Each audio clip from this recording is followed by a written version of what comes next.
Like many who were getting into photography in the first half of the 20th century, Ernest Withers' first camera was a Kodak Brownie.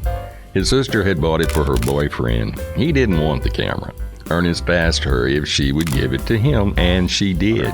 Dr. Withers captured almost 2 million images, documenting the history of our nation. This broad archive is unparalleled in American art. Withers was present for the trial of one of the most famous lynchings in American history, that of Emmett Till. Eventually, Roy Bryant and J.W. Milam were put on trial for the murder of Emmett Till. Lynchings are not a matter of the past.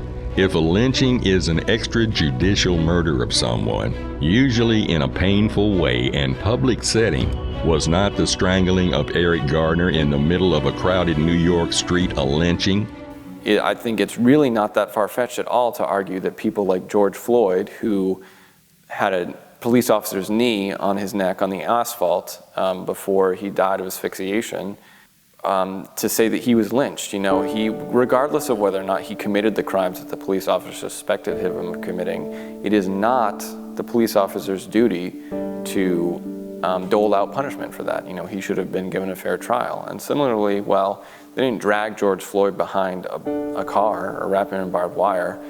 I think it's safe to say that that police officer would not have treated a white person who had supposedly committed the crime in the same manner. I think the police officer would have been happy to cuff the person and throw them in the back of the police car, would not made him lie on the ground and put his knee on his neck.